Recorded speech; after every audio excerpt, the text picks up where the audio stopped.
பொக்க நீ வேலை பார்க்குற இடத்துல இருந்து மேனேஜர் வந்திருக்காங்க, எந்திரிச்சு வா. சின்ன பொண்ணு பொக்க வைக்கன்னு சொல்லிக்கிட்டு இருந்தாலும் பல்லு போடுவாங்க, கலண்டு போயிடும் உனக்கு. இதுக்கு ஒன்றும் குறைச்சல் இல்லை. நீ உட்காந்துரு, நீ வர்றப்பல தெரில.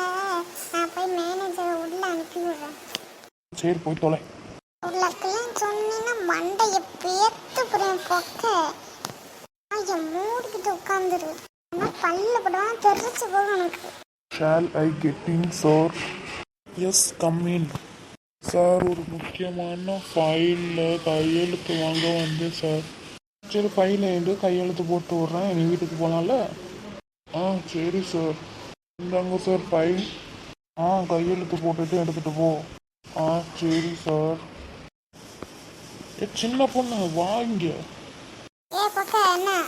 சின்ன பொண்ணு பொக்க பொக்கன்னு சொல்லாதுன்னு இப்போ தான் அவன்கிட்ட சொல்லி விட்டேன். பொக்க அப்படிதான் சொல்லுவேன். பொக்க பொக்க பொக்க 1000 தடவை கூட சொல்லுவேன் பொக்கன்னு. அதனால என்ன பண்ண முடியுமா பண்ணிக்கொள்ள. உங்களாம் மனுஷன் பேச முடியுமா? இங்கிருந்து போங்கள்.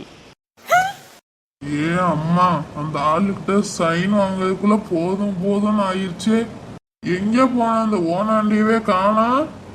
அந்த நாயை வேலையை விட்டு துரத்துறேன். இன்னைக்கு வேலைக்கு வந்து 2 மாசம் கூட முழுசா முடியல, லேட்டா வர்றதா பாரு. 1 மாசம் சம்பளம் 50,000 கொடுத்தாச்சு. இந்த மாசம் பாதி நாள் தானே வேலை செஞ்சிருக்கான். 25,000 கொடுக்க வேண்டியதான். கொடுத்துட்டு வேலையை விட்டு துரத்திடணும். வேற ஆளை தூக்கி கொண்டாந்து இந்த சீட்ல உட்கார வைக்கிறேன். இந்த வாரம் பாரு, ஓடி வரட்டும். இன்னைக்கு வேலையை விட்டு துரத்துறனாலேன்னு பாரு.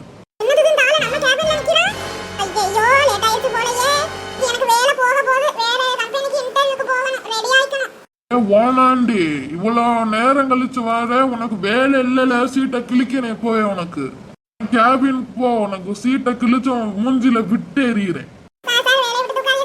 அப்படித்தாண்ட தூக்குவேன். என்னடா பண்ண முடியும் உன்னால? என் கேபினுக்கு வா.